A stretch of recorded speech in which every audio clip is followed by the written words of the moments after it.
Dopamine Nation by Anna Lembke. Summary from 4 Minute Books. Written by Maria Dayek. One-sentence summary. Dopamine Nation talks about the importance of living a balanced life in relation to all the pleasure and stimuli we're surrounded with on a daily basis, such as drugs, devices, porn, gambling facilities, showing us how to avoid becoming dopamine addicts by restricting our access to them. Favorite quote from the author. The paradox is that hedonism, the pursuit of pleasure for its own sake, leads to anhedonia, which is the inability to enjoy pleasure of any kind. Anna Lembke. Compared to our ancestors, we're living in a world of opulence. On the bright side, constant access to all resources and remarkable amenities creates a world of opportunities. On the other hand, this way of living turns many people into dopamine addicts. You're likely one of them. After all, who isn't? With so many temptations being a click away, it's hard not to fall into the trap of overconsumption. Checking our phone 24/7, drinking and eating all the unnecessary edibles just for the sake of pleasure, spending valuable time and money gambling, or avoiding human contact in favor of porn are just a few of the symptoms. So how can one break this vicious cycle? Anna Lembke's Dopamine Nation has the answers. By learning how the pain-pleasure reaction works in the brain and how to spot the root cause of your desires, you too can overcome dopamine addiction. Here are my 3 favorite lessons from the book. 1. Misery turns humans into pleasure addicts who can't deal with discomfort. 2. Our brains build resistance to dopamine over time, and that's a bad thing. 3. Ironically, pain can help us tap into our dopamine reserves. Let's discuss them to reveal some interesting insights. Lesson 1. Dopamine addiction follows from our desire to stop feeling miserable. Going through life, there's plenty of misery and unhappiness we'll face, just as there are many happy and beautiful moments we'll witness. However, it seems that we're not too good when it comes to dealing with pain, so we try to cover it up with small but effective doses of pleasure. Frankly, everyone has an addiction. If you feel bored, chances are you'll turn to your phone for a quick distraction.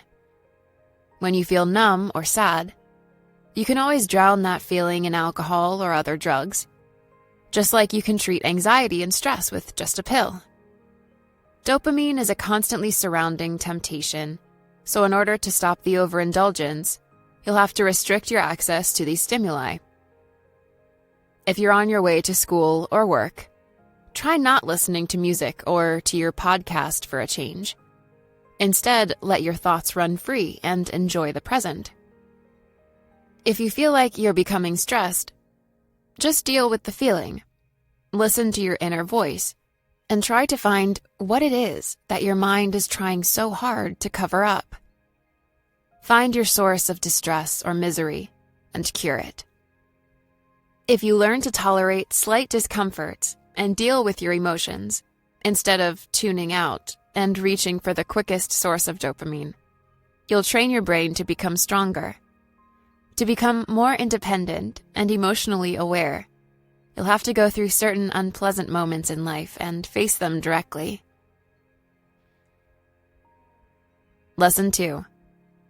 Constantly fulfilling our dopamine cravings leads to neuroadaptation.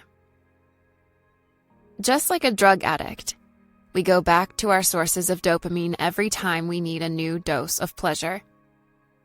However, as we consume more of them, our brain starts to get used to the feeling and builds resistance. Thus, more of that source of dopamine is required to maintain the level of pleasure. This process is called neuroadaptation, and it can lead to serious addiction. One of the major downsides of a dopamine addiction is the pain that comes with it. As we build resistance, we find that we can't live without dopamine, so we start to have cravings that may look like crankiness, moodiness, anxiety, or even physical imbalances. Moreover, as we consume the things that give us pleasure, we find that they no longer fulfill our needs like they used to. Pleasure isn't free, as it is followed by pain. However, if we fight the cravings and the rest of the symptoms, our brain starts to go back to its normal state. The balance between the mind, body, and spirit can be restored, as long as the damage hasn't occurred for too long and the dopamine source wasn't too harmful. Pornography or video games are considered harmful but low-risk activities. Consuming drugs, on the other hand, can be life-threatening. Now, before we get into lesson number 3, if you learned something new from this video, you should download our secret list of the 12 best non-fiction books most people have never heard of. After summarizing over 1,000 books, we handpicked these 12 mind-blowing titles that fly below everyone's radar and turned them into a beautifully designed, easy-to-skim PDF. Discover your next great read in these hidden gems and stay ahead in your personal journey and of the competition. Just enter your email using the link below this video, confirm in your inbox, and we'll instantly send you the list, free of charge. Alright, let's dive into lesson number 3. Lesson 3.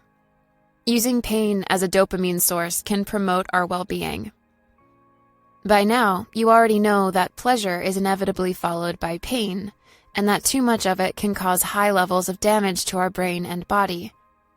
However, used the other way around, pain can help us achieve pleasure and increase our dopamine levels. Ironic, isn't it? Let me break it down for you in a simple explanation. If you like going to the gym, or you're a sports person, you know how hard it is to get up and stick to your routine, and even while doing your exercises, how that muscle pain feels like. After all, you're subjecting your body to a short-term traumatic event. However, the benefits that come afterward are tremendous. Not only does it enhance your dopamine levels, but it also promotes a healthier body in the long run. The same goes for intermittent fasting, cold showers, and many other examples. Subjecting your body to such activities increases its resistance and builds up a stronger natural immune system in time. As such, pain that is followed by pleasure is a healthy, healing option for us, but not so much the other way around. Hey, this is Nick, the founder of 4-Minute Books, and if you've learned something about the mysterious psychology of the human mind from this book summary, then you should watch this next one where we've summarized yet another bestseller that discovers the hidden truths inside our minds. Click on through and let's learn more about how humans work.